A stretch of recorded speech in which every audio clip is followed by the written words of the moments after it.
Brenton Harrison of Ultra Borrowers Academy, an online course where we help people with a mountain of student debt take back control of their loans. And today we're going to talk about some options that medical and dental residents and fellows have when they find themselves in a program that doesn't qualify for public service loan forgiveness. Let's get started.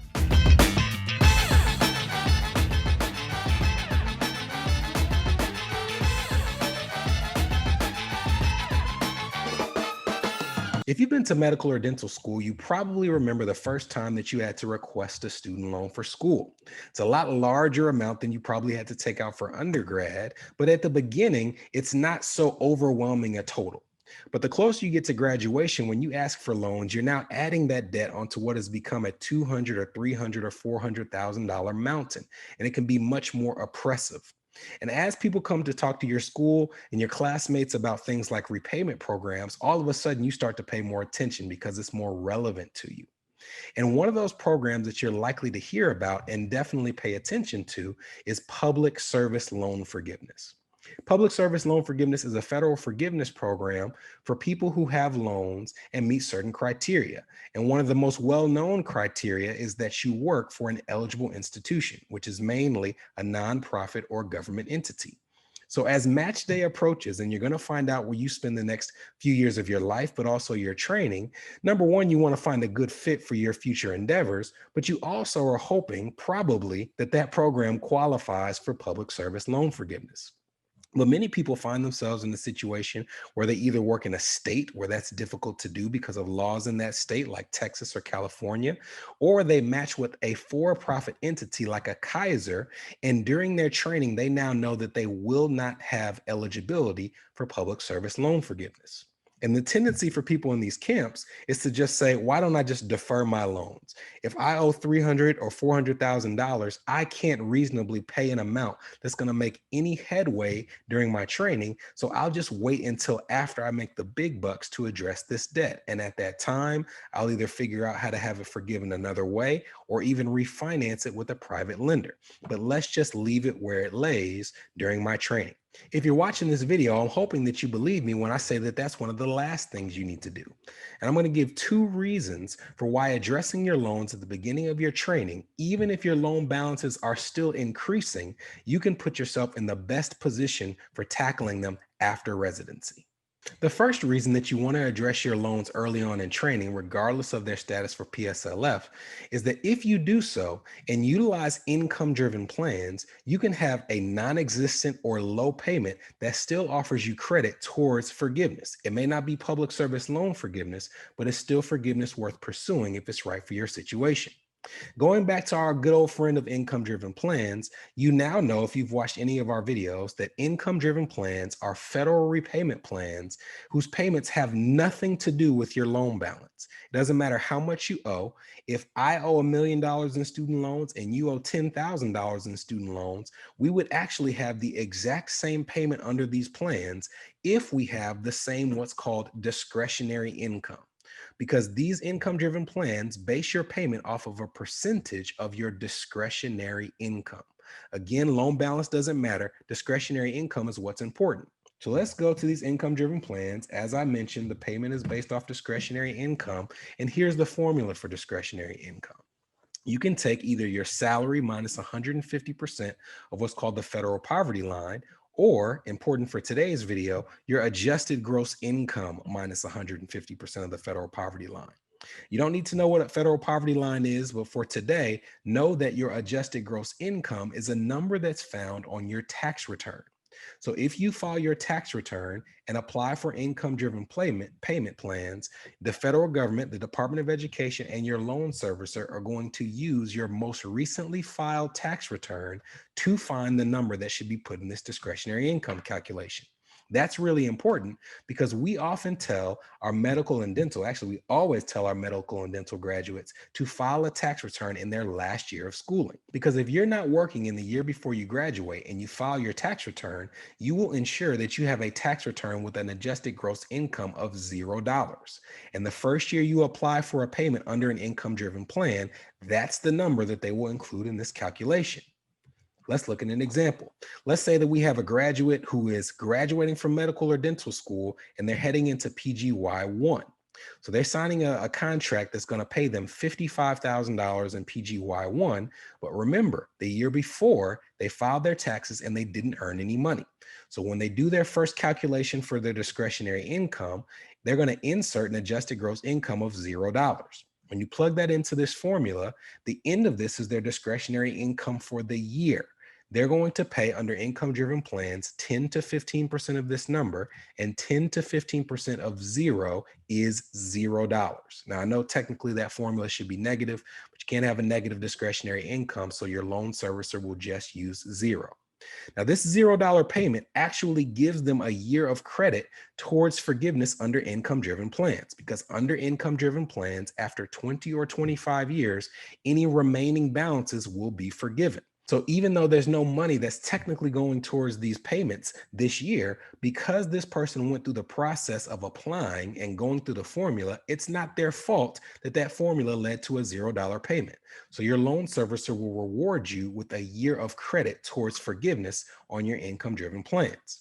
But it gets better, because in PGY2, even though they've now been working for a period of time, they will still not be making a payment off of a full year's salary.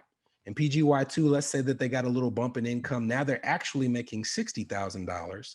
But remember, when they file for their income driven payment plan, they're going to use the most recently filed tax return. And the most recently filed tax return this person has is from a year where they started in PGY1, but they only worked 6 months. So they're only going to see half of their actual salary reflected on their tax return. In this case, $27,500. When you plug in $27,500 into the discretionary income calculation, it gives them a discretionary income for the year of $8,765. And when you calculate 10% of that, it leads to a monthly payment of $73 a month. So in PGY1, we got a year of credit for no payment at all. For PGY2, we're getting our second year of credit and we're only paying $73 a month. And it's actually in PGY3 where you first see a payment that's reflected off of anywhere near a full year income. Let's say that they stayed right at $60,000 and now they have a previous year adjusted gross income of, say, $55,000. Plug $55,000 into the formula, and this is the first year that you have a payment that's something that looks anything like maybe something you might be worried about as you approach your residency years. So it's not till the third year that you pay even more than $100 a month, but all along the way, you've been getting credit towards forgiveness. Now, depending on the payment plan that you choose, you could have to pay for 20 or 25 years. So if you're planning on saying, I'm going to pay this down or have this forgiven after I leave residency or training, you still don't want to be starting from zero, because you can see, as you saw in PGY3, where that payment leapfrogged what you paid in previous years. If you wait until your training ends and then try to have them forgiven under income driven plans, you're just going to cost yourself more money in payments, because you're adding a higher salary number and a higher adjusted gross income into that discretionary income calculation. But if you start at the very beginning of your training, you get the credit of having 2 years of credit with next to no payments at all. And even in the third year, it's not really something that should frighten you off from addressing your loans during your training. This is the first reason why people who are in a program that doesn't qualify for public service loan forgiveness should still consider starting at the beginning of their training with their loans, because even if they choose to have their loans forgiven under the income driven plans rather than public service loan forgiveness, they will accumulate credit while making a significantly lower payment than they might expect. The second reason that you might consider addressing your loans at the beginning of your training, even if it doesn't qualify for public service loan forgiveness, is you might plan on refinancing your loans with a private lender and actually paying them off in full when you finish your medical training. For these people, if you're planning on paying a loan off in full rather than having it forgiven, you obviously want to pay off the lowest amount possible. Now, we're going to go to the whiteboard on this and eventually, so you can kind of understand how much interest accumulates on a loan, and also why it might seem counterintuitive to be paying peanuts towards a $200,000, $300,000, $400,000 debt. But believe it or not, there's actually a huge reason why you would want to do so, and it has to do with something called an interest subsidy. So we're going to pull up the whiteboard and we're going to break down the concept of an interest subsidy. An interest subsidy is when the federal government actually helps pay the interest that accumulates on your loans for you. And there's a very, very important reason that they would do this. Let's say that we have somebody who owes $400,000 and we're going to say that they owe it at 5% interest, right? So it may seem like a tremendous debt for some of you watching this video, but for some of you, this might be less than you actually owe. And you have seen the interest that accrues on this debt. But if you're just doing quick math, you would know that at $400,000 and 5% interest, there is $20,000 of interest accruing this year, which means that if this person wanted to just cover the interest payments alone, not even actually pay down the principal, they would have to pay over $1,600 a month just to stand still. $1,600 a month to make sure that they still owed $400,000 at the end of the year. We just did examples with these income-driven plans that show that they're not going to pay anywhere near that. Some people never get to the point where they pay that much. And if you're not paying enough to have the interest met on your loans, then your loans will increase. Now, it might seem like that's something that the federal government would love. Hey, my loan balance is going up, which means that I owe them more money. But remember that under income-driven plans, they agreed that after 20 or 25 years, they will forgive whatever's remaining on your loans. Now, the forgiven loans are taxable as income. So you might think that that's where they get their money back, but the taxes that you pay do not go to the Department of Education. They go to the IRS. So when you owe the Department of Education and that loan balance is increasing and increasing and increasing, they're actually watching the odds of their getting their principal back decrease and decrease and decrease. So they want to help increase the odds of getting their money by helping you cover some of this interest. And they do it with a subsidy. Let's say, for example, that we have $20,000 of interest and we were going to make, let's say, $5,000 of payments. Well, in this example, there would be $15,000 of what's called excess interest, which is just interest that your loan payment didn't cover. And if you don't do anything with this excess interest, it's going to go into the interest category on your debt, and you're going to see it accumulate and accumulate and accumulate. Fortunately, if we were going to assume that there's going to be a 50% subsidy of excess interest, then what the government is going to do is they're going to take that amount that would be added onto your debt, and they're going to write a check for half of it as a subsidy. And that subsidy is going to literally reduce the amount that your loan would increase by 50%. Now, $7,500 is still a lot of money, but it's a lot less than $15,000. And fortunately, there's one payment plan in particular with the federal government that offers a much more robust subsidy than the other two from which people mostly choose. Understanding how subsidies work is really important because the income-driven plans from which you can choose have three that are more popular than the rest: income-based repayment, pay-as-you-earn, and revised pay-as-you-earn. And fortunately, all three of these plans offer a subsidy. So under all of these plans, at least for a period of time, the government will help with some of the excess interest that your payment doesn't cover. Starting with income-based repayment, you can actually see, if you look at the interest subsidy on this slide, that they offer a subsidy of 50% of the excess interest on your loans for 3 years. So if we went to our example, they would quite literally cut that check that we showed, and they would keep that interest at bay for 3 years only. The second of the three plans is pay as you earn. Pay as you earn actually offers the exact same subsidy as income-based repayment, 50% of the excess interest for the first 3 years of your training only. Now, I want you to think about this. We just covered earlier in this video an example where even in your third year, you are paying nowhere near enough to meet the interest on a sky-high loan balance. The example we used was somebody in their third year of training and they were paying $300 a month. But if they owed $400,000 of loans at 5%, they would have to pay $1,600 a month just to stand still. And as I said, they may never even get to that point, which means they would never be in a position where their loan balance is actually decreasing.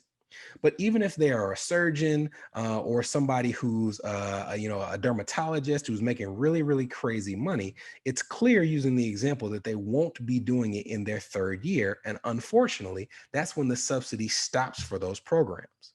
But most people who are making that higher earning potential in these medical specialties are people who are in training for longer than 3 years. They're in training for residency and fellowship, or a very, very extended residency. So they won't be in a position where, even as a high income earner, they're able to have that money in their household in time to keep their loan balance from skyrocketing early in their training. So the fact that the subsidy for these plans expires after that period of time is very unhelpful, because they need help in their fourth and fifth and sixth years. And at that time, the subsidies for income-based repayment and pay-as-you-earn have expired. But fortunately, there's a subsidy for a third plan that will still be going strong. And that plan is revised pay-as-you-earn. Revised pay-as-you-earn is one payment plan that has subsidies regardless of what year you are in your loan journey. As a matter of fact, they split your loans between subsidized and unsubsidized loans. You're going to see this on the slide as undergrad and grad, because typically if you have a subsidized loan, it's an undergrad loan. If you have an unsubsidized loan, it's a graduate school loan.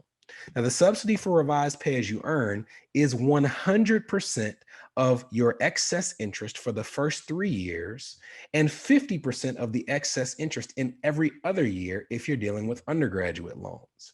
And if you have a graduate loan, it's 50% of the excess interest in every single year. There is never a year under revised pay-as-you-earn where you don't have some form of subsidy.